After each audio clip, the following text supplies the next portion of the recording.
अस्सलाम वालेकुम dear students. तो आज का हमारा टॉपिक है कार्डियोवास्कुलर डिसऑर्डर्स। कार्डियोवास्कुलर डिसऑर्डर्स क्या होता है, ये आपकी डेफिनेशन देखें। The diseases that involve heart और blood vessels are collectively called cardiovascular disorders. ये लफ्ज़ इटसेल्फ डिस्क्रिप्टिव है। Cardio means heart and vascular means vessels, blood vessels. So cardiovascular जो कि हार्ट और ब्लड वेसल्स से रिलेटेड हों। डिसऑर्डर्स कहते हैं बीमारियों को। तो कार्डियोवेस्कुलर डिसऑर्डर्स कैसे डिसऑर्डर्स होंगे? जो कि हार्ट और ब्लड वेसल्स से रिलेटेड होंगे। ठीक है। अब रिस्क फैक्टर्स क्या हैं इसके? कार्डियोवेस्कुलर डिसऑर्डर्स कैसे हो सकती है?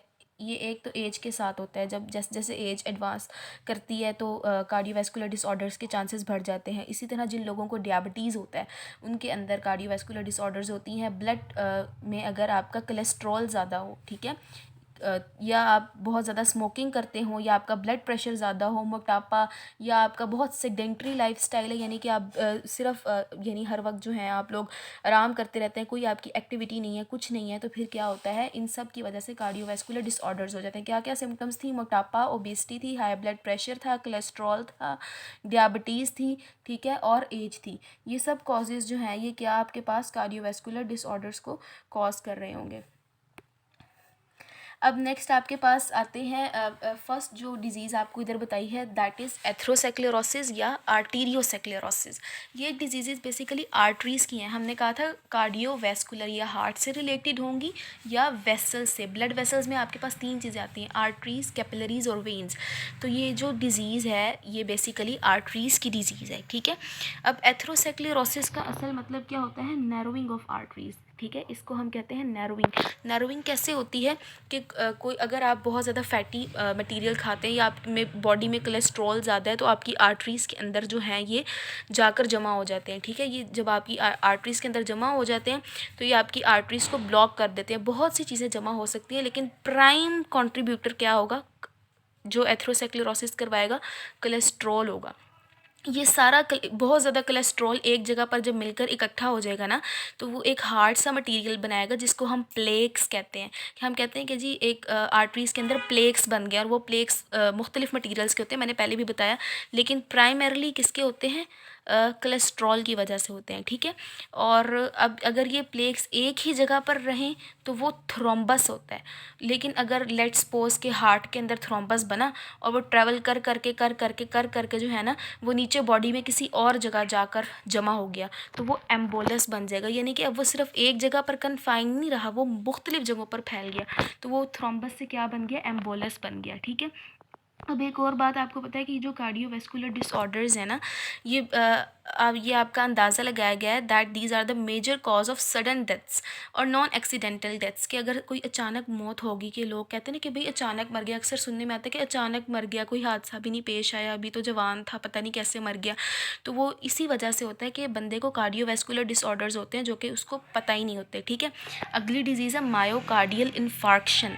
मायोकार्डियम किसको कहते हैं? हार्ट की मसल्स को मायोकार्डियम कहते हैं, ठीक है। और इन्फाक्शन कहते हैं टिश्यू डेथ के, यानी आपके टिश्यू की डेथ हो रही है। इसको हम आम अल्फाज में हार्ट अटैक भी कहते हैं, ठीक है। तो ये हार्ट के साथ मसला है। जो एथ्रोसेक्लेरोसिस या आर्टीरियोसेक्लेरोसिस थी वो आर्टरीज़ के साथ मसला था। ये किसके साथ मसला है? मायोकार्डियम के साथ मसला है, ठीक है। और ये कब होता है? कि जब हार्ट को प्रॉपर ब्लड सप्लाई नहीं मिल रही। हार्ट को कौन सी आर्टरीज़ ब्लड सप्लाई करती हैं? कोरोनरी आर्टरीज सप्लाई करती हैं। जब कोरोनरी आर्टरीज़ के अंदर कोई ब्लॉक बन जाता है ना, ठीक है, वो ब्लॉक हो जाती हैं, कोई थ्रोम्बस बन जाता है, तो वो जब ब्लड सप्लाई नहीं होती, ज़ाहिर है ब्लड के बगैर टिश्यू की डेथ हो जाएगी, हमारे टिश्यू मरना शुरू हो जाएंगे, ठीक है। तो इसकी वजह से मायोकार्डियल इन्फार्क्शन हो जाएगी। ये ब्लड क्लॉट्स की वजह से होगी। कहाँ पर? हमारी कोरोनरी आर्टरीज़ में, ठीक है। और it is a leading cause of death for both man and women all over the world. इसके सिम्टम्स क्या होते हैं? कि हमारी जो चेस्ट होती है उसके अंदर बहुत ज़्यादा पेन होती है। आपको क्वेश्चन भी आ सकते हैं ना इस हवाले से, write down the symptoms of myocardial infarction.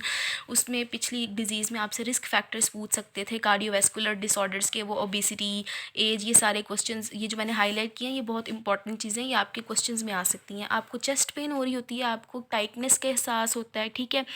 उसके अलावा अक्सर ऐसा होता है कि सिर्फ चेस्ट चेस्ट में पेन नहीं होती, बल्कि आपकी लेफ़्ट आर्म में भी पेन शुरू हो जाती है। लेफ़्ट आर्म में क्यों? क्योंकि जो हमारा हार्ट का मेजर हिस्सा होता है ना, वो लेफ़्ट साइड पे होता है। एपेक्स वाला हिस्सा ना लेफ़्ट की तरफ होता है। वैसे तो सेंटर होता है, ये नहीं कि लेफ़्ट पे है, लेकिन उसका मेजॉरिटी पार्ट जो है ना लेफ़्ट वेंट्रिकल वाला वो बड़ा होता है ना, तो इस वजह से लेफ़्ट साइड पर पेन होती है। उसके अलावा जो हमारा जबड़ा होता है, लोअर जॉ, वहाँ पर भी पेन चली जाती है, नेक में भी होती है, और इवन राइट आर्म में भी कभी कभार पेन शुरू हो जाती है, क्योंकि जैसे मैंने पहले बताया कि ये नहीं है, हार्ट एक तरह से सेंटर में पड़ा है, इसीलिए राइट पे भी हो सकती है। उसके अलावा बैक पे पेन हो सकती है।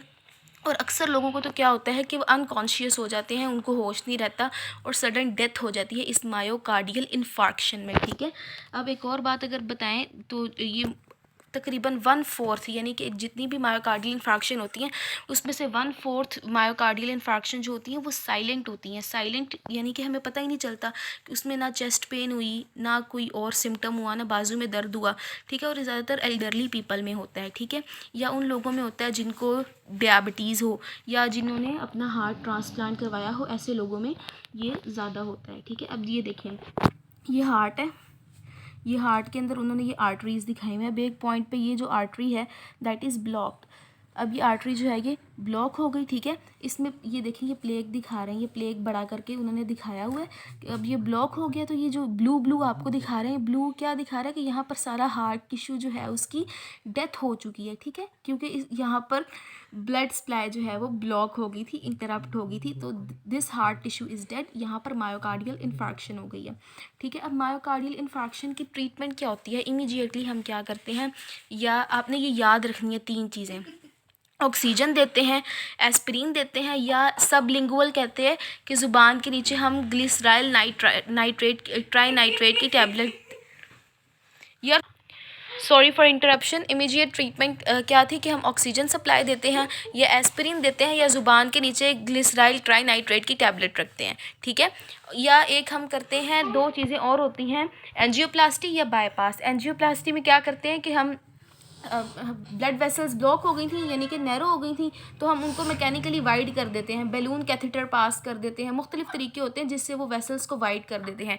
या बाईपास सर्जरी करते हैं। बाईपास में क्या होता है कि वेसल में मसला था ना, तो हम क्या करते हैं कि बॉडी के किसी और हिस्से से, जैसे लेग की वेन से, वहाँ से हम उतार लेते हैं और उसको वहाँ पर वो जो जहाँ पर प्लेग था उसको काट कर उसकी जगह पर बॉडी के किसी सही हिस्से से वेसल लेकर हम लगा देते हैं।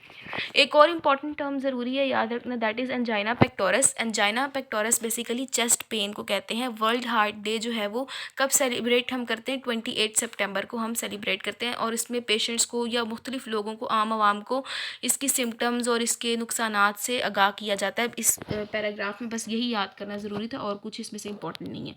ठीक है, अगली चीज़ जो है ना, एक रिसर्च के मुताबिक कि जो कार्डियोवैस्कुलर डिसऑर्डर्स हैं हमारे एडल्ट्स में 12% डेथ्स इन्हीं की वजह से हो रही होती हैं, और मेजर कॉज इनका क्या है? हाइपरटेंशन, यानी कि जो हमारा ब्लड प्रेशर होता है वो नॉर्मल से जिन लोगों का ज़्यादा होता है उनके अंदर कार्डियोवैस्कुलर डिसऑर्डर्स के चांसेस बहुत ज़्यादा होते हैं।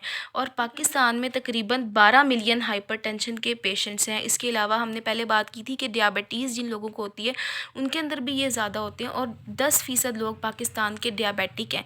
और वर्ल्ड हेल्थ ऑर्गेनाइजेशन की रिसर्च के मुताबिक पाकिस्तान में अगर हम 7 एडल्ट्स देखें शहरी इलाकों में, तो उन 7 में से हर एक को ओबेसिटी होगी। ठीक है, उम्मीद है आपको समझ आ गई होगी, और अगर कुछ ना समझ आया हो तो पूछ लीजिएगा। अल्लाह हाफ़िज़।